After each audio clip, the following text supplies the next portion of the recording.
Olá a todos, o meu nome é João Diniz e sejam bem-vindos a mais um episódio do A Bola no Momento, o podcast sobre a NBA à portuguesa. Comigo tenho, segunda-feira, para fresquinha, Lucas Niven. Lucas, como é que estás? Hoje estamos os dois de banho tomado. Banho tomado igualmente cedo, ainda não são 8 horas em Portugal continental Não e, são, não são. e portanto duro para quem viu o jogo ontem. É. Pelo que te pergunto diretamente sobre o jogo de ontem, João Diniz. Foste ao Jamor? O jogo de ontem não foi ao Jamor, mas foi... Pá, não sei explicar. Óbvio que fico contente pelos adeptos do Torriense, né? É um feito histórico, etc. Tu és esse gajo. Não sou. Estou a ser politicamente correto. Não sou esse gajo. Achei que ficava bem dizer isto. Não sou esse gajo de todo. Para com as gentes de Torres Vedras. Sim, não sou. Leu-se O muito, carnaval muito outra ontem. vez. Epá, caguei para o carnaval, mano. Não quer saber disso. Mas pronto, epá, um feito histórico para o Torriense. Os meus parabéns. Ainda por cima, conheço pessoas que até trabalham no Torriense. Portanto, Sério? fixe para eles. Epá, gostava que um feito histórico na Taça de Portugal não tivesse acontecido contra o meu clube, só honesto, só honesto. Mas sinto que é uma das coisas, e sinto que isso é acontecer Sporting também, que é, epá, quando é que há aqui um clube da segunda divisão que pode ganhar a Taça de Portugal? Epá, se calhar vamos pô-la a jogar, sei lá, contra o Beira-Mar, o Campo Mairense, tipo, já houve finais da Taça que tiveram essas equipas. Não, vamos pôr contra um grande, mas qual? O Sporting, claro. E pronto, portanto, fiquei assim um bocado na azia. Não vou mentir, fui dormir às 9 da noite. Só vi o jogo hoje de manhã. Estou a ser honesto, fui dormir às 9 da noite. Eu não vou falar muito porque o Torres igual ao número de taças do Benfica nos últimos 12 anos, não é? E já tem mais que o atual presidente, por isso vocês perdem algumas que também vão lá muitas vezes. Eu sinto que todos os anos o meu cunhado diz que tem que ir ao Jamor. E é uma coisa que eu gostava de dizer e não digo. Portanto, não vou mentir, ver o resultado no SofaScore reveste-se de algum humor, mas Reveste-se não, bastante. Humor é uma espécie de. mas não vou para lado nenhum mandar a boca, estás a ver? Não tenho alguma Epá, mas vergonha na depois, cara. mas tu não. Mas pronto, ok, mas há muitos gajos que não são como tu. Quer só Eu deixar sei, isto claro. Quer só deixar isto claro. eu tenho algum pudor, alguma vergonha na cara. Sim, mas há malta que não tem. Mas pronto, está-se bem, parabéns ao Torriense. E pronto, e é começar a próxima época sob brasas. Acho que vai ser incrível. Já tinha saudades de começar uma época, ter um treinador a começar uma época sob brasas no Sporting, portanto vai acontecer. Pois, o próximo treinador do Benfica também, porque vai começar a época 4 dias a seguir ao Mundial, a ter que ir à Albânia ou à Estónia ou a um sítio assim, ou ao Cazaquistão, um sítio aí simpático. Treinador é isso que eu gostava de poder dizer quem é, mas ainda não sabemos. Vamos ter que esperar juntos. Sim. Olha, no fim de semana, quer saber como é que foi o Garagem 33? Falámos disso. O Garagem 33 e os outros todos, fim de semana duríssimo. Mas no bom sentido, né? Nem todos. Ok. O contexto para eu ter ido ao Garagem 33, que para quem não sabe é em Vila Verde, depois de Ponte Lima, portanto a 4 horas de Lisboa, é que tínhamos um almoço de família do lado do meu sogro, que acontece uma vez por ano. Portanto, são os primos direitos que se reúnem uma vez por ano e não sei o quê, e é rotativo, ora é no Cartaz, onde ele é, ora é no Porto, ora é em Cascais, e este ano é em Chaves. Há uma parte significativa da família que é de lá. Então, ala, carrinha de 8 lugares, tudo para Chaves. Por isso, usámos Ponte de Lima como base, portanto, para dormir lá, para não fazer a viagem toda para Chaves na sexta-feira, que era uma violência gigante para os miúdos. Portanto, desde já agradeço simpaticamente quem de Braga mandou mensagem para ti, por acaso, mas a oferecer os seus préstimos se eu precisasse de alguma coisa. Mas usámos Ponte de Lima só mesmo para dormir de sexta para sábado e de sábado para domingo, mas na verdade fomos lá dormir de sexta para sábado, depois fomos para Chaves e depois viemos para baixo logo no domingo. Por isso foram mais de 1100 km com duas crianças no carro. Portanto, mais de 12, 13 horas de condução no conjunto de sexta, sábado e domingo. E, portanto, ontem ainda era para ter voltado e ter ido ver os meus pais estão cá porque nasceu o meu sobrinho e de vê-lo, que ainda não fui vê-lo desde que saiu do hospital. E pá, não houve condições anímicas ao nível da filha, por isso vou lá hoje. E Piteus? O que é que curtiste mais e o que é que curtiste menos? Não, o que é que curtiste mais só? Muito, muito forte. Então, o Garagem 33 foi jantar de sexta, portanto fomos diretos para lá, da creche da minha filha, diretos para o Garagem 33, e a primeira coisa que João Diniz, sabedor, tinha razão, não é? Não, não devia ter pedido o ossobuco, devia ter pedido mais 2 costelas mendinhas. É um Vão ao Garagem 33 comer a costela de mendinha, porque não há muitos pratos assim. Yeah, aquilo é mesmo uma coisa muito fixe, pá.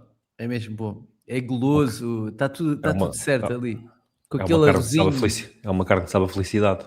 yeah, aquele arrozinho depois de míscaros ou de feijão, ou não sei. Arroz de Pois, nós mandámos vir os arrozes todos, porque ele: então isto tem com arroz, qual é que querem? Temos de fumeiro, de feijão vermelho com grelos e de Yeah. cogumelos. Então traga um bocadinho de cada. E o de fumeiro, de facto, excepcional. Yeah. Mas boa experiência, gostaste então? Sentiste que Ótimo. comeste coisas lá que não comerias noutros sítios, ou a melhor versão de determinados pratos que A costela comeste ali? mendinha, sim. O osso estava bom, não vou dizer que não, só que vinha com aquela molhanga, vinha bem carregado de molho, como deve vir da cozedura na panela de pressão. Só que, como tínhamos escolhido 3 pratos, juntamente com o arroz de cabrito, ele disse: olha, não vou servir o osso burro, como tem muito molho, vai invadir as outras coisas, portanto deixa aqui para o fim. E, portanto, de facto, a estrela da companhia, que é a costela mendinha, foi comida antes do osso burro e não devia ter sido assim. Pois, percebo que depois seja um bocadinho ingrato, yeah. Yeah. Um bocado ingrato. Está bem? Entradas, aquelas tiras de carne que eles trazem, porco em vinha de alhos. Porco em vinha de alhos, que é depois grelhado, né? Isso é muito fixe também. Isso é Epá, muito fixe. muito bom, muito bom. E a Bela, para não desperdiçar a oportunidade de dizer isto ao vivo e a cores, a Bela da Punheta, de bacalhau também, muito Também boa. gosto muito. Sou um fã. Sou um Muito fã. boa, muito boa. Disseste-me para pedir o pão de ló, não desiludiu, mas sabes que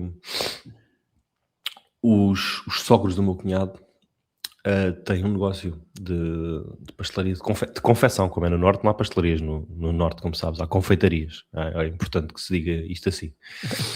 E, portanto, Tu comeste eu tenho, o. Atenção, tenho, dire- tenho direito a todos os anos ao pão de ló ao verdadeiro, de alfeizarão, portanto. yeah, eu sugeri-te o pão de ló porque eu não sou um fã de pudim a bate-periscos. Pronto. Hum, Mas supostamente, eu esqueci-me de dizer isso depois, supostamente o pudim a bate-periscos é daqueles que quem gosta de pudim a bate-periscos diz: pá, isto é o melhor pudim a bate-periscos que eu comi na vida. Mas não devia ter foste dito lá, desculpa. devia ter dito ao meu sogro. Não faz Yeah. mal, não sou muito fã da Bate Priscos, confesso. Então pronto, está-se bem. Pronto, posto isto, regressaste. Pá, olha, Sábado, já não. agora quero só dizer uma coisa, meu.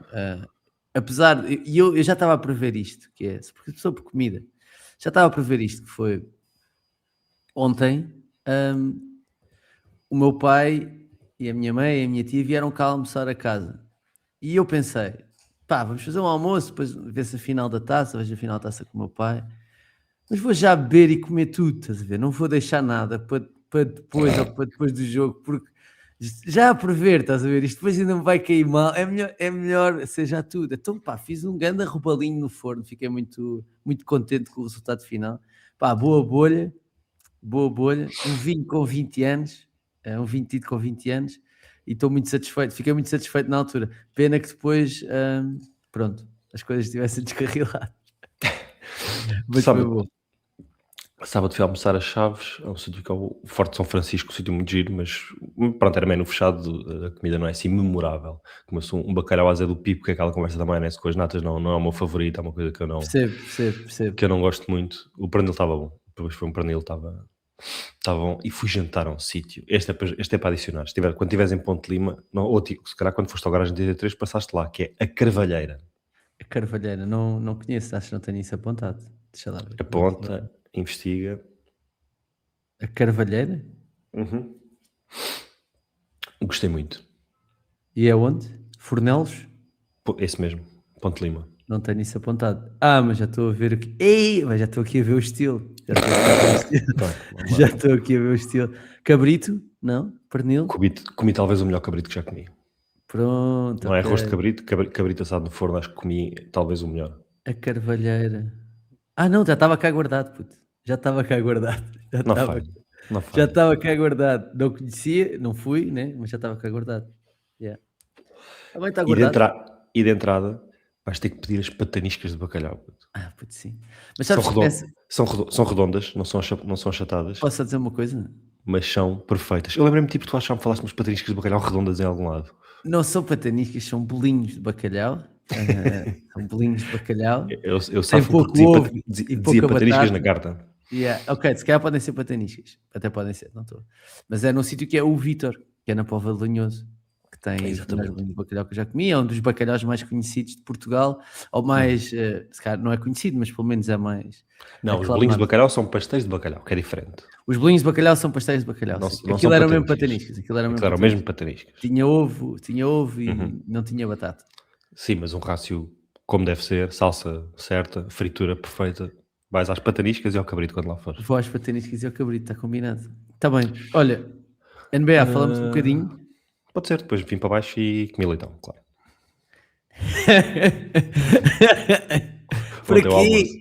Para quê inventar, não é? Para que inventar? Ficava mesmo a meio caminho, ainda por cima, portanto era perfeito para os miúdos. Foste aqui a Coimbra? Fui à Mirada, fui à Meta. À Milhada. Meta dos leitões. Está bem. Olha, NBA. Pá, acho que vou dizer como espectável, temos duas séries distintas. Se calhar falamos dos Knicks daqui a bocado, mas começamos por falar dos Spurs com o Standard.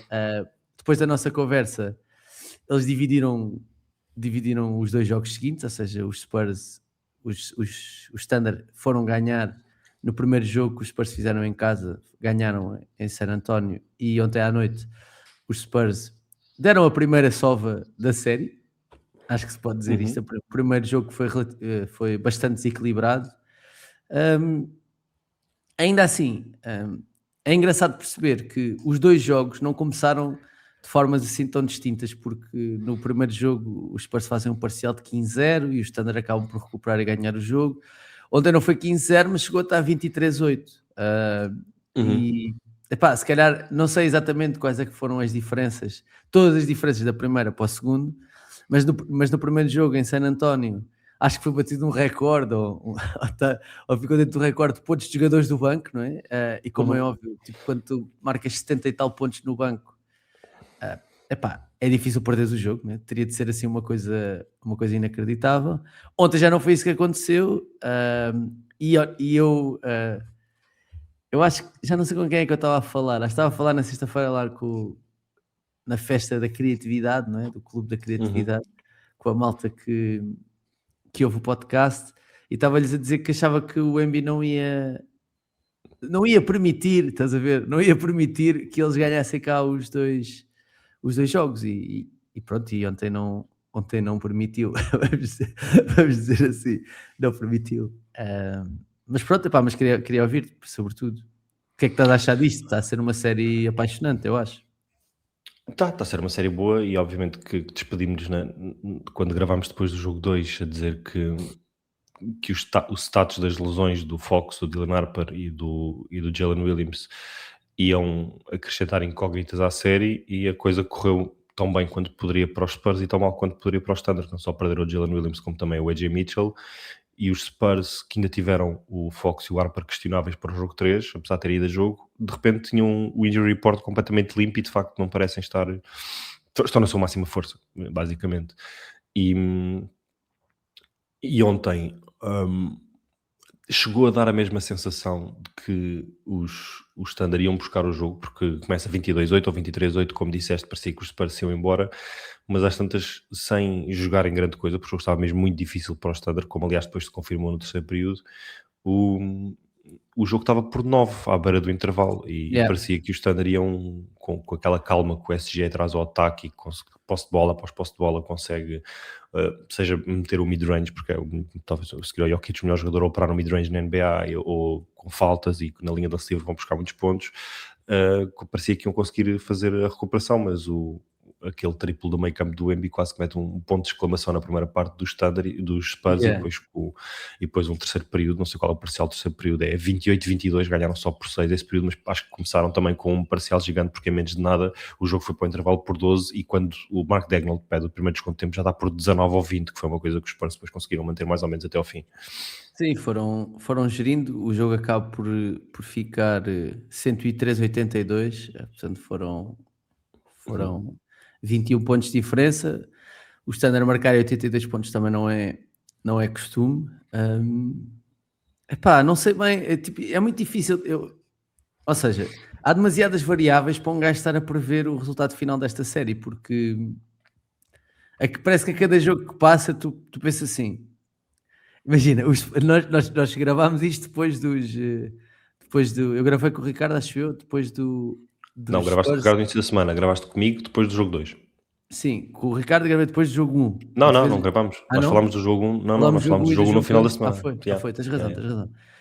E tu vês o jogo 1 e dizes assim, epá, eu acho que os Spurs, pá, se jogarem assim, né? Depois vês o jogo 2 e dizes, epá, são muito miúdos e o Standard tem grande experiência. E o jogo 3, tipo, não, confirma-se, estás a ver? Isto até pode acabar 4-1. Pode acabar 4-1. E depois ontem estes gajos dão 20 pontos, tipo, e fica muito difícil de prever, não só por causa das lesões, mas até para além da agressividade e da forma como a agressividade é apitada. Porque eu sinto que ontem os Spurs também foram muito agressivos, pelo menos das partes que eu vi. Houve alguma fisicalidade, houve alguma resposta, estás a ver? E isso depois também se nota, como é óbvio, no resultado final. Mas às tantas os Standard também ficaram tranquilos, voltaram a recuperar o fator casa e podem, ou seja, amanhã, não é? Que é quando vão jogar o jogo 5, que é um jogo importante, né? Ou seja, se os Spurs ganharem podem fechar a série em casa, se os Standard ganharem podem fechar a série em San António, não é? Fica só a faltar uma vitória a estas equipas.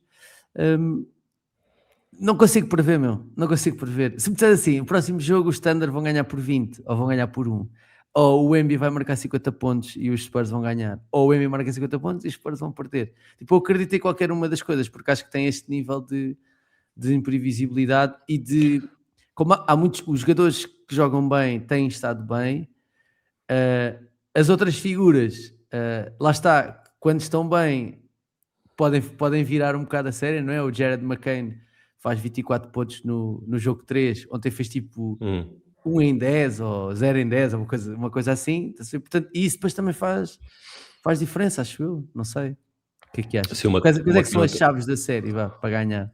Uma que ontem foi 1 em 10. Eu acho que acontece muito quando as séries são pequenas e a variância é grande, nós de jogo a jogo mudarmos completamente de opinião em relação à série. Aquilo que devemos mais ou menos tentar fazer é perceber, quase independentemente do resultado final, porque a bola tanto pode cair para um lado como para o outro, especialmente em jogos equilibrados, o que não tem sido assim o caso dos últimos 2 jogos, por exemplo, os 2 jogos em San António, a OKC ganham com alguma facilidade e ontem San António ganham com bastante facilidade, é perceber os ajustes que vão fazendo e o rumo que a série está a tomar até à sua forma final. E quem viu o jogo de ontem, acho que a sensação com que fica é que sem Jalen Williams e sem AJ Mitchell, a manta é capaz de ficar curtinha para o Standard, que é uma coisa que nós, não sei se alguma vez esperámos dizer desta equipa do Standard, ter soluções de 1 ou 12, mas o ano passado, quando eles não tinham sido campeões, dizíamos, eles são putos, cuidado que podem cair, ou eles não têm um criador para além do SGA, isso deixa dúvidas. A ausência de um segundo criador frente a esta, talvez não fosse um problema contra qualquer outra equipa, frente a esta equipa, frente a esta defesa, é coisa para ser um problema. No jogo 3 apanhar o Jared McCain quente, porque de repente sei o AJ Mitchell e o J-Dub é o segundo melhor jogador com capacidade de criação, não propriamente por ser um distribuidor, mas porque a ameaça dele triplo e a capacidade dele de passe e relocalização que tem a capacidade de confundir muitas defesas e de abrir portas aos restantes jogadores do Standard que precisam que seja criado para eles antes em vez de criarem eles próprios. Ele teve muito bem no jogo 3 e não teve bem no jogo 4, mas a sensação que fica é que a manta pode ficar um bocadinho curta para o Standard, porque ontem no jogo 3 os jogadores não SGA fizeram 17 assistências para 8 turnovers e ontem os jogadores não SGA fizeram 15 assistências para 13 turnovers.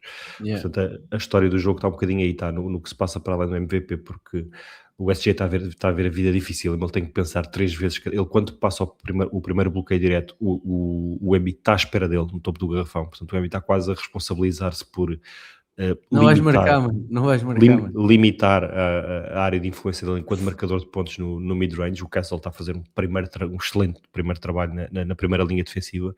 O Castle, o Embiid e o Vassell, em particular, fazem um jogo defensivo do outro mundo. Não sei como é que, eu não sei, porque torço pelos Lakers, não faço ideia como é que isto se faz, como é que se limita o Standard a 60 pontos em 3 períodos, mas foi absolutamente ridículo aquilo que eles fizeram. 60 pontos em 3 períodos e... Eu falo dos 3 períodos porque é enquanto houve jogo. 6 em 33 de 3 pontos. Óbvio que aqui pode haver também alguma inépcia, né? Tipo, e a coisa não estar a entrar, Mas, Sim, mas os Standard lançaram 33% o jogo todo.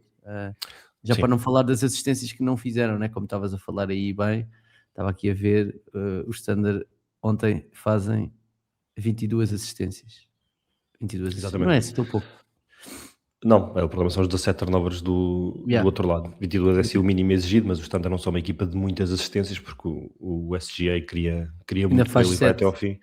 Sim, mas para além dos 6 em 33 de 3 pontos, são os 24 em 58 de 2 pontos. O problema é que lá dentro também não tiveram Yeah. a coisa mesmo nada fácil. E claro, o Jalen Williams consegue fazer 3 ou 4 ou 5 triplos, lá quanto é que ele meteu no jogo 3, ontem foi 1 em 7, portanto ele e o Jared McCain juntos foi 3 pontos, foi o em 12, uma coisa assim. Yeah. Estão claramente à procura de coisas novas. Ontem houve muito Kenrich Williams, muito, ainda quando houve jogo depois no quarto período, jogou com o quarto período quase todo, portanto olhar para o total de minutos talvez não sirva muito. O Aaron Wiggins foi bastante mais experimentado, o Isaiah Joe foi bastante mais experimentado, portanto há aqui uma tentativa de dar mais espaço à volta do SGA para ele tentar operar, rodeá-lo de tiradores. Foram quase sempre ineficientes, não quer dizer que vão sempre. O melhor foi o Hartenstein, que faz tipo os primeiros 4 pontos do Standard com o espaço que o Embanema lhe deu, mas não sei, o Standard tem 2 jogos em casa, são os campeões, não vou dizer que estão fora disto, longe disso. Para já, muito contente porque conseguimos garantir um jogo 6 em San António, portanto vamos ter, depois do jogo 1, vamos ter o segundo Legacy Game do Embanyama, porque vai receber os campeões para fechar ou para tentar sobreviver, das duas uma, não há outra hipótese, a coisa vai lá chegar 3-2 para alguém, por isso vai ser um daqueles jogos absolutamente As boas imperdíveis. notícias é que vamos ter mais 2 jogos, né? Essas são as boas Exatamente. notícias. Essas são as boas notícias. Exatamente. Onde provavelmente não vamos ter mais 2 jogos é, é na série do Oeste. Isto porque os Knicks não conseguem parar de ganhar nos playoffs. São 10 vitórias, não é? Consecutivas nesta altura. Eles vão... 3 Sim. com os Hawks, 4 Uhum. com os Sixers e 3 agora com os Cavs.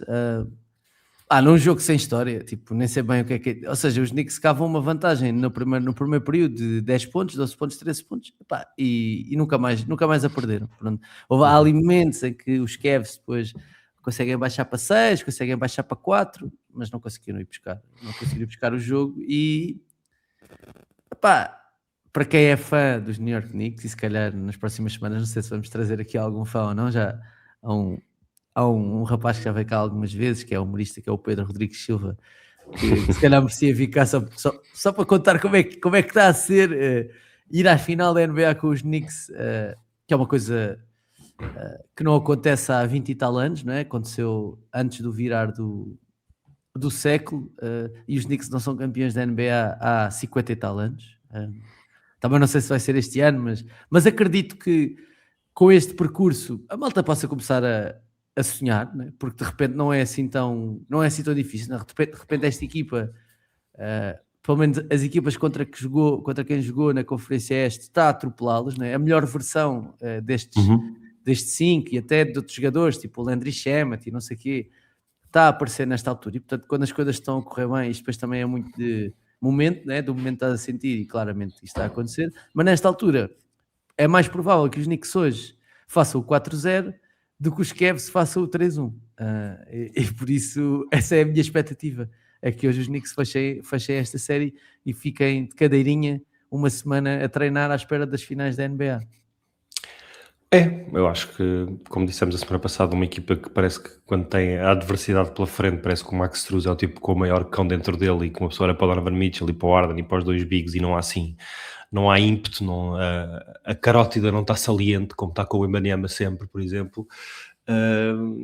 É difícil acreditar que façam um 3-0, eles vão ter muita vontade. Pode ser que sim, pode ser que por orgulho pessoal ganhem um jogo, pode ser que a bola não entre para os Knicks, mas não temos confiança, mesmo que ganhem hoje, que a série passe muito os 5 jogos.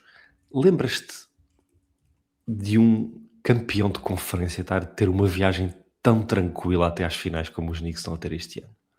Isto dá vibes dos Lakers, né? Naquele ano, ou dos Lakers naquele ano, no ano em que ganharam 16 jogos, né? Em que só perderam um jogo nas finais. Não dá vibes de Shaq e Kobe. Não dá, mas foi o que aconteceu nos anos do LeBron, né? Mas mesmo assim os anos do LeBron, há ali séries mais complicadas. LeBron Os teve ali séries Pacers, difíceis com os Pacers. sim, com os Pacers foi na altura dos Heatles ainda. Estou a falar naquela que basicamente o maior adversário era Toronto e eles acabavam por chegar lá. Ou seja, era um dado adquirido antes. Era diferente porque era um dado adquirido que o LeBron ia ganhar a conferência, custasse o que custasse, e portanto não surpreendia ninguém. Agora, a facilidade com que isto se está a desenrolar a partir do momento em que fizeram 2 igual com os Hawks, porque é bom dizer que eles fizeram partir 2-1 com os Hawks, é perfeitamente assustadora. E epá, aí tenho que levantar a mão e pedir aqui desculpa, porque eu disse há umas semanas, tentei incendiar aqui um hot take novamente comparando Jalen Brunson a Austin Reeves, e não achando que o jogo ofensivo dele está assim tão distante um do outro, há que ter mais respeito àquilo que o Jalen Brunson faz como opção 1A e o playoff riser que ele é, e de facto chega à altura da verdade, e por muito explorado que ele possa ser na defesa, é sempre daqueles tipos que é O positivo. gajo está lá. É, Pá, e tu quase... é net positivo no jogo, ele tem uns túbaros de carneiro e é impressionante. É impressionante a quantidade de bola que ele consegue ter na mão, a eficiência com que continua a jogar, e lá está, a quantidade de responsabilidade que ele assume no jogo inteiro, e passam 30 pontos atrás de 30 pontos. Há estatísticas ridículas de malta com pelo menos 80 jogos, com mínimo de jogos playoffs de 25 pontos e 5 assistências de média, são tipo 7 jogadores all-time, e o Jalen Brunson. Pronto. Yeah. Olha só isto. Estatísticas interessantes, não é? Na série contra os Atlanta Hawks, não é? Eu vou dizer, Mikal Bridges, 11 pontos, 10 pontos, 0 pontos, 8 pontos, 7 pontos, 24 pontos. A partir daqui, 17, 18, 23, 12, 18, 19, 22. A partir desse jogo, a partir do último jogo contra os Hawks. E de repente, um tipo que nós já estávamos a dizer, este gajo desaprendendo a jogar basquetebol, pá, a cabeça destes gajos tipo, é um fascínio do caraças, que é como é que um gajo que nós dizíamos, este gajo é uma liability, este gajo não pode estar dentro de campo, porque este gajo não está a lançar a bola, estás a ver? Não está a marcar, tipo, não está a defender bem, e de repente é um gajo super, super importante e positivo, com um plus-minus assustador, estás a ver? O plus-minus dele, a partir desse jogo em Atlanta, que é 40, mais 40, é mais 19, mais 7, mais 15, mais 31, mais 12, mais 20, mais 19, estás a ver? Tipo, de repente é um gajo, é um dos gajos mais importantes da equipa, estás a ver? E isso, eu acho que são boas notícias para os Knicks, né? Mesmo que o Anunoby possa estar ali um bocadinho limitado fisicamente, com o Cat mais limitado, não fisicamente, mas até na distribuição, não é? Que os Cavs tentaram limitar um bocado isso. A verdade é que os Knicks têm tido soluções para tudo, inclusivamente no banco, onde o Landry Shamet marcou 4 triplos, né? Fez 14 pontos, e tem tido bons contributos, né? Do Miles McBride e do Mitchell Robinson, quando não faz 17 faltas em 3 minutos. Eu acho desculpa. Eu acho que os Knicks podem dar só o luxo de sonhar um bocadinho. Acho que podem dar só o luxo de sonhar um bocadinho, porque se as coisas estão a correr bem, eles vão enfrentar ou uma equipa jovem ou uma equipa enfraquecida pelas lesões. E portanto, não acho que seja... É verdade que não terão nunca o melhor jogador da série, mas isso não significa que não possam ganhar umas finais. E por isso eu acho que é justo eles poderem sonhar um bocadinho. Parabéns aos adeptos dos Knicks, que sinto que esperaram muito para este momento. Podem sonhar, claro. Antes de mais, uma vénia ao Playoff Harden, que chegou em força a estas finais de conferência. Vou-te fazer um mini quiz sobre James Harden nas segundas partes da final de conferência este, os primeiros 3 jogos. Pontos por jogo. Segundas partes. Portanto, meio jogo. 60? Não, pontos por jogo. Quantos pontos é que ele está a fazer na segunda parte de cada jogo? 17? 6. 17 é meio jogo, que lhe dará ele fazer 17 no jogo todo. Percentagem de campo. Mas espera, já percebi. Eu acho que não ouvi bem o gajo que estavas a falar. Acho que não. A falar do Brunson. Não. James Harden. James Harden, sim. James Harden, percentagens de lançamento de quê? 3 pontos? Não, total. Nas segundas partes do jogo, sendo que está a fazer 6,3 pontos por jogo nas segundas partes. Ok. Vou dizer 18. 27. Não foi mal, não foi mal. Percentagem de triplos. 18, aí vou dizer 18. 8, quase. 8%, puto. Portanto, James Harden nas segundas partes da final de conferência este está com 6,3 pontos, 1,7 ressaltos, 2 assistências, com percentagens de 27, 8, 75 e 2 turnovers. Por isso está em força. Em relação ao que tu dizias dos Knicks, podem sonhar, claro. Eu acho que a coisa também está boa para Mike Brown ser o primeiro gajo a levar uma varridela na final desde Mike Brown, quando foi lá com os Cavs do LeBron em puto. Portanto, 2007, se não me engano, acho que não tivemos nenhuma varridela nas finais depois disso, para não. Os Warriors eram alguma aos Cavs. Um dos anos do Durant. Não, acho que não. Varridela não. Talvez não, vou verificar, mas só para Acho não que, mesmo mentirmos aqui. acho que mesmo aquela série do LeBron a apontar para o J.R. Smith, acho que mesmo essa ficou para aí 4-1. Vamos ver.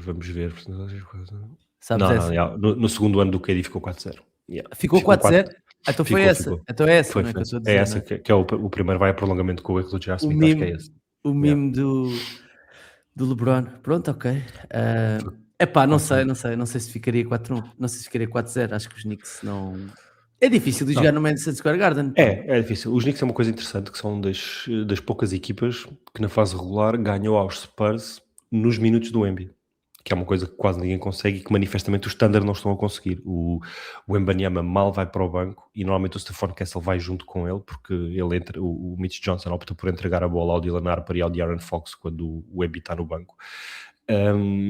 O SGA está em campo e volta a ser o MVP. De repente o pintado fica aberto, o plus-minus da equipa saiu. Ontem o Cornet faz um bom jogo, especialmente no capítulo do ressalto, porque os Spurs, como jogam com o Champagny, com o Vassell e com a malta mais pequena na posição de extremos, precisam de ser muito bons no ressalto na posição interior. E ontem o Keldon Johnson, o Harrison Barnes, que joga com o Cornet normalmente, e o Cornet fizeram um bom trabalho. Isto era para chegar aonde? As eventuais possibilidades dos Knicks.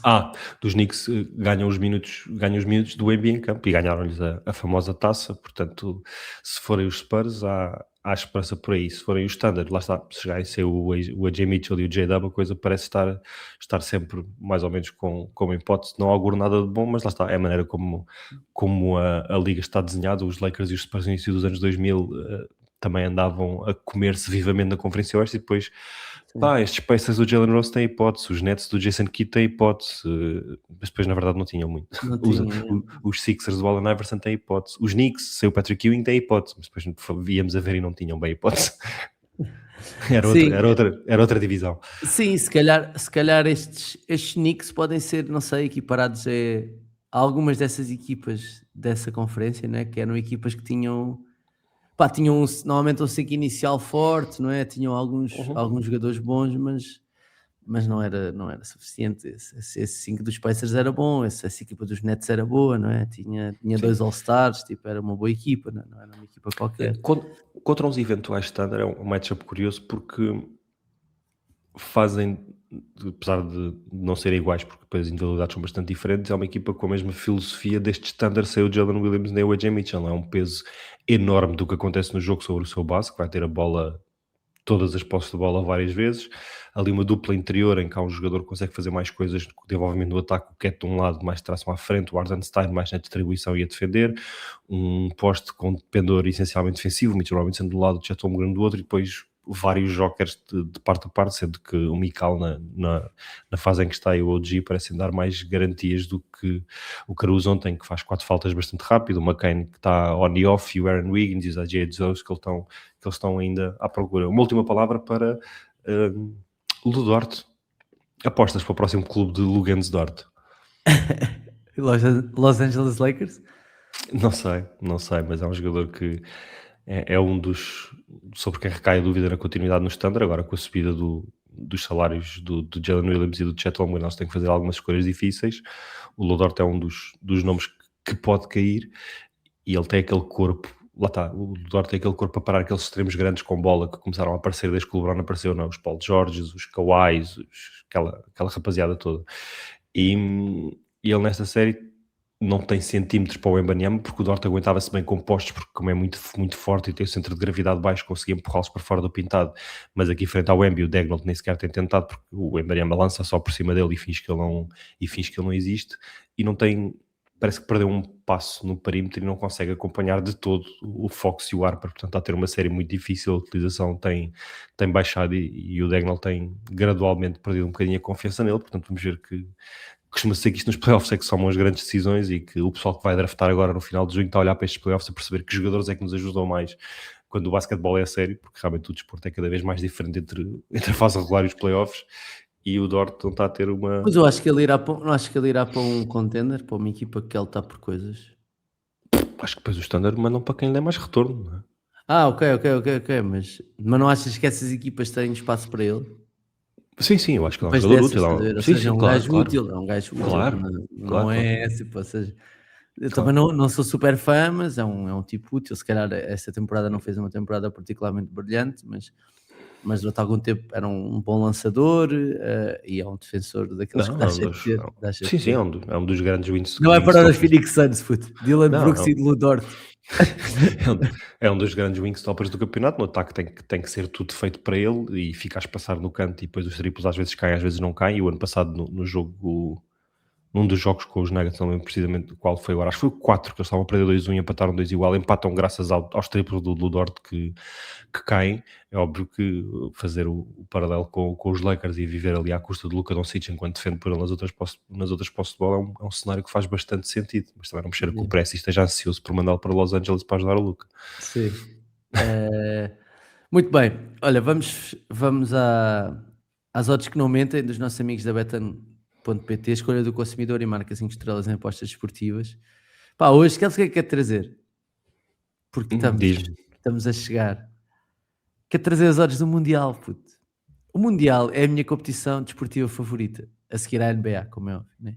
Eu acho o Mundial, ou seja, nada me preenche mais do que um Colômbia-Noruega, tipo, a um sábado à tarde, uma coisa assim.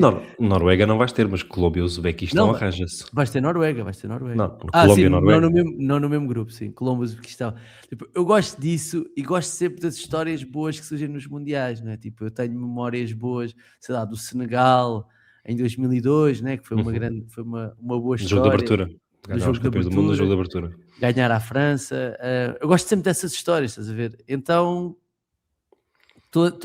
confesso que estou um bocadinho ansioso pela chegada do Mundial, apesar de perceber que os jogos não vão ser a horas boas para nós, ou muitas delas não vão ser, mas como nós estamos habituados à NBA, tipo, estou um bocado para a malta também mamar um bocado com isto. Sim, mais ou menos, sim. Depende dos grupos.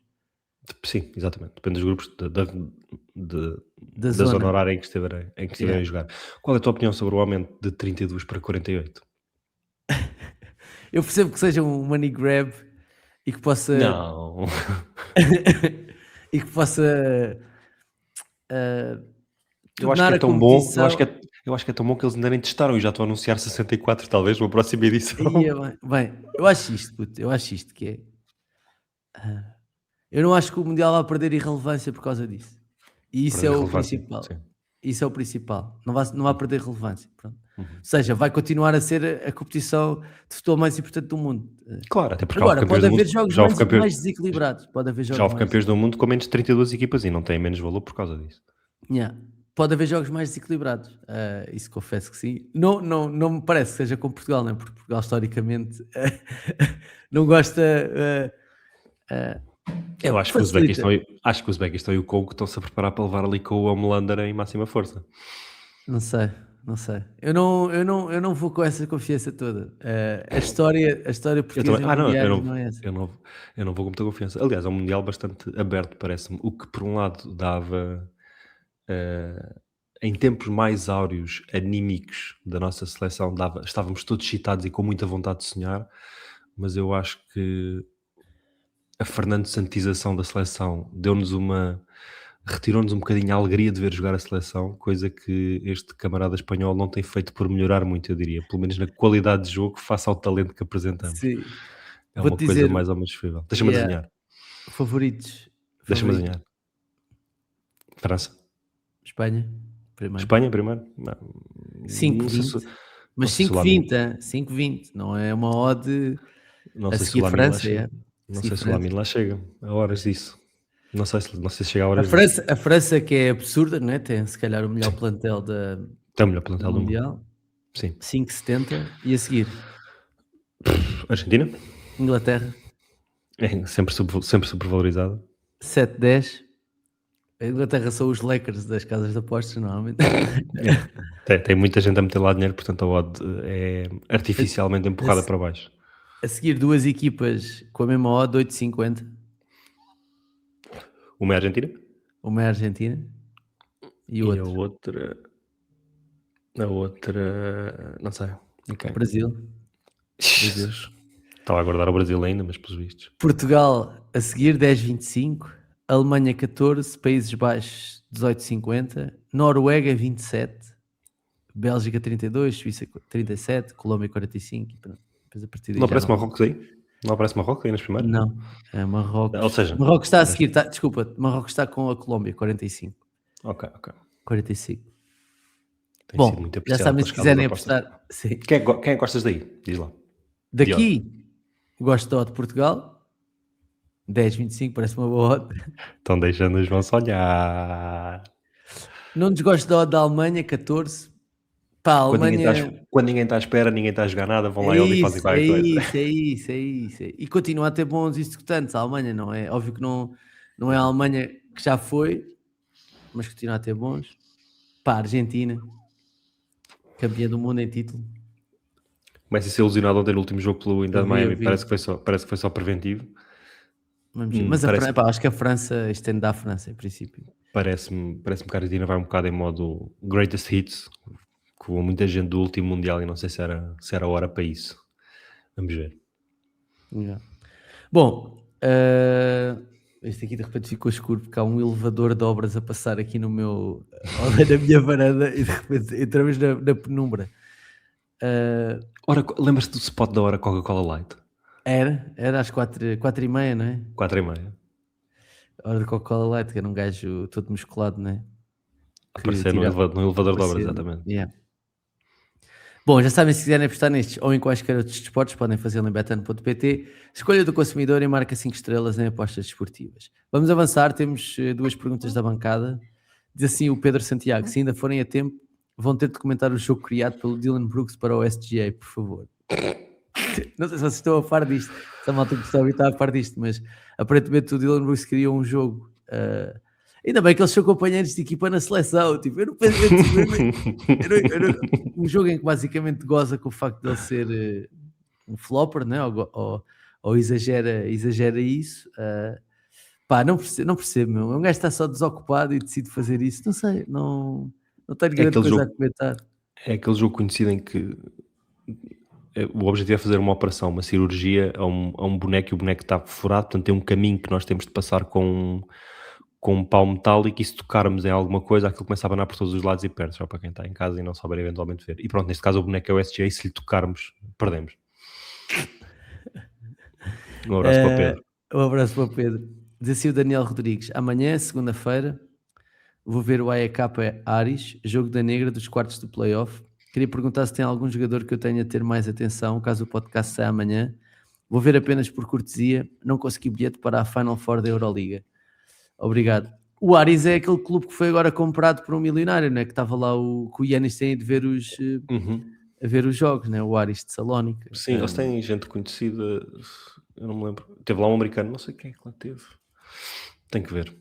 Não, pá, assim de repente a EK Aris estás-me a apanhar um bocadinho na curva. Eu sei, peço desculpa. Estava aqui a ver, estou aqui a abrir, a ver se te consigo dizer quem é que são as estrelas do Aris Basket. O Antetokounmpo, o Costas está lá. Está lá Costas. Bryn Forbes, excelente. Bryn Forbes está lá, é verdade. Excelente. É verdade. Costas, Antetokounmpo e Bryn Forbes. E se não conheceres o Elijah Mitrolonga, é um jogador que teve já também boas passagens. O Aris que está a ganhar 2-1, né? Na série, estou aqui a ver. Pode eliminar o AEK. Estava a ver se havia malta conhecida no AEK também, mas não parece que seja para os meus bases do que está aqui. Ah não, está aqui, puto, sabes quem é que joga no EK? Quem é que joga no EK? Mindaugas Kuzminskas, estás a ver? Está aqui, joga, ele está lá, o seu cadáver com 36 anos, está lá a jogar o Mindaugas, puto. O Mindaugas. E está lá o Greg Brown, que é um jogador, um ex-NBA, teve minutos nos Blazers, eu lembro-me dele. Yeah. Bom, esse eu não me lembro, confesso. Um extremo, sim. Antes de irmos embora, estavas a falar da Euroliga, estávamos a falar da Euroliga, se calhar fazemos aí a ponte, né? Porque Olympiacos proclamou-se ontem vencedor da Euroliga numa final contra o Real Madrid. Evan Fournier, campeão da Euroliga. Frank Tilikina, campeão da Euroliga. Frank Tilikina, campeão da Euroliga. O dono do Olympiacos, que relembro, é aquele senhor, o Marinakis, né? Aquele senhor que também já é dono do Rio Ave e também é dono do Nottingham Forest. Ontem, aparentemente, não correu muito bem a sua ida às bancadas. Havia vídeos dele com a t-shirt rasgada e não sei o quê. Mas, lá está, uma vitória importante para a Grécia. Já não sei há quanto tempo é que a Grécia não tinha um campeão. O Panathinaikos foi campeão há pouco tempo. Foi campeão há 3 Mas o Olympiacos, quando é que foi a última vez que tinha sido campeão? Não sei, algum Olympiacos tinha sido líder da fase regular em 3 das últimas 4 edições e havia a famosa maldição da Euroliga, em que desde que estamos neste formato de Final Four, desde 2015 ou 2016, quem venceu a fase regular ainda não tinha sido campeão. E conseguiram. 13 anos. Eles tinham vencido a fase regular há 2 e há 3 anos e tinham perdido na Final Four. 2 derrotas frente ao Real Madrid, uma delas na final, com um lançamento absurdo do Sérgio Llull a acabar. E agora conseguiram ir all the way depois de uma masterclass. Eu não prestei muita atenção à Euroliga em termos de ver jogos este ano, porque os jogos são ali ao fim da tarde e isso aí é prime time para tomar conta de bebés, creches e banhos e jantares e etc. Portanto, não deu muito para ver. Fui acompanhando notícias, resultados, obviamente.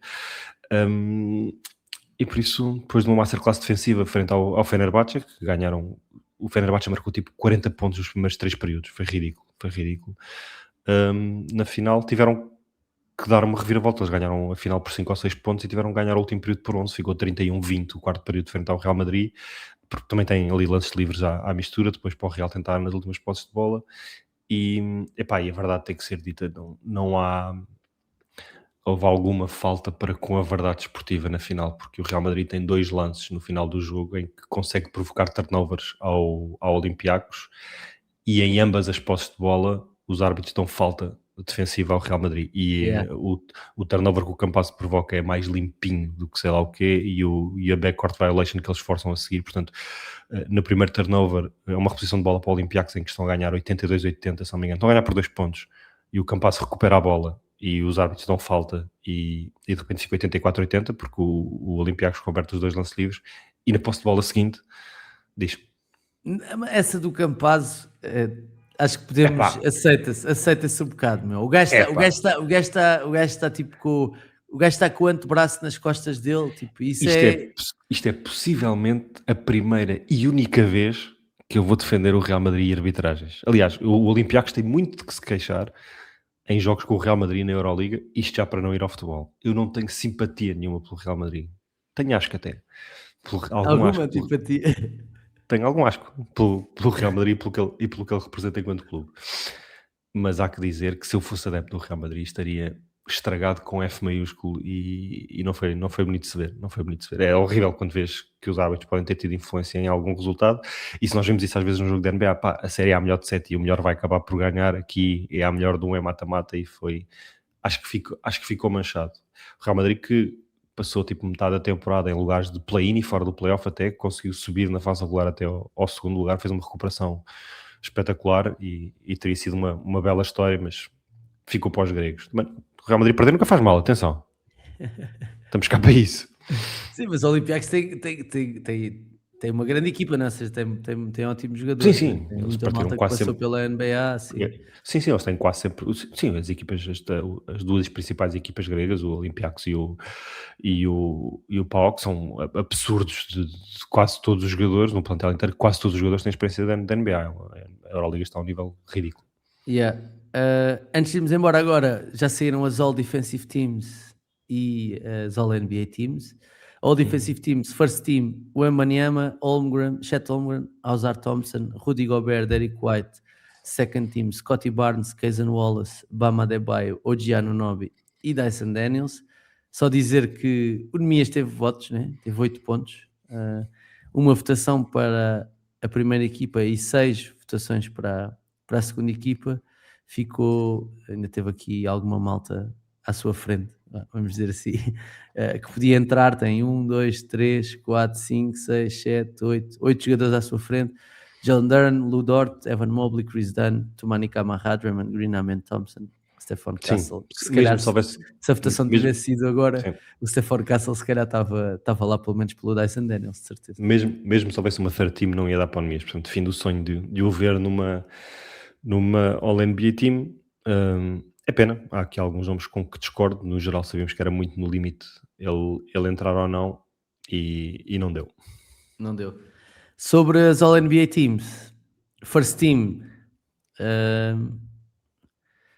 cá está, só para não me enganar, Cade, Luka, Shea, Jokic e Wemby. Second Team, Jaylen Brown, Jalen Brunson, Kevin Durant, Kawhi e Donovan Mitchell. Third Team, Tyrese Maxey, Jamal Murray, Jalen Johnson, Chet Holmgren e Jalen Duren. Jalen Duren, que fica assim elegível para um Supermax, caso os Pistons estejam a pensar nisso. Achas? Se calhar vão lhe dar, meu. Se calhar não. Achas que não lhe vão dar? Não sei, o que é que tu achas sobre 12 pontos? Eu não estou a dizer que lhe deviam dar, não é isso? Sim. O que eu estou a dizer é, tradicionalmente, o que eu tenho visto, é pessoal ter jogadores jovens, é-lhes dado isso. A primeiras figuras, normalmente. Para já, os Pistons são redondamente arrependidos de não lhe ter dado um contrato o ano passado, porque ele até o ano passado não tinha mostrado nada de especial. Ele estava a pedir muito dinheiro, mas provavelmente o que ele estava a pedir muito no ano passado, este ano já davam de bom grado, porque como é que ele também subiu a parada. Não sei, o Supermax começa em 40 e muitos milhões. Eu acho que eles vão ali acabar uma coisa com um salário médio entre os 37 e os 40, eu diria, porque... Sim, houve um herói, só dizer isto, houve um herói que votou em Brandon Ingram para as All-NBA Teams. Faz lindamente. Que é parte da narrativa principal destas All-NBA Teams, que é, nas All-Defensive, acho que não há nada de muito escandaloso. Agora, em 100 eleitores, o Scottie Barnes ter recebido votos de apenas 9 e todos para third team, só me diz que ninguém viu os Raptors a época inteira. Não há outra explicação. E esse gajo quis votar em alguém dos Raptors e tirou o Brandon Ingram, que é pior ainda. Sim. Acho absurdo como é que um jogador que é All-NBA Defensive Team, dito pelos mesmos eleitores, e ainda é a opção número 1 no ataque, na marcação de pontos e na distribuição, na criação do jogo ofensivo dos Raptors, num contexto de spacing bastante difícil, como é que não foi um dos 15 melhores jogadores do campeonato. E uma lágrima e um copo de água assim invertido para o chão por LeBron James, que falha a sua segunda All-NBA Team, primeira vez desde o ano de rookie. E com nenhum voto. Sim. Eu não sei se chegou a fazer os 65 jogos sequer. Pois, Olha o que é. Lucas, obrigado por este bocadinho aqui a falarmos de basquetebol. Já sabem que podem e devem ouvir e subscrever o podcast, deixar estrelas e críticas no iTunes e também no Spotify, seguirem-nos no Twitter, no Instagram, no TikTok, subscreverem o nosso canal de YouTube e tornarem-se patronos do A Bola Não Mente em patreon.com/abola não mente sem til, não é? Porque não há til nos URLs, né? Vocês já sabem disso. Lucas, aquele abraço e tenha uma boa semana. Uma boa semana para ti. Obrigado por seres quem és. Dizer que o LeBron de facto não fez os 65 jogos, mas ao contrário deles, João Diniz, tu continuarás sempre a ser o All-NBA deste podcast. Tem dias, puto. Tem dias.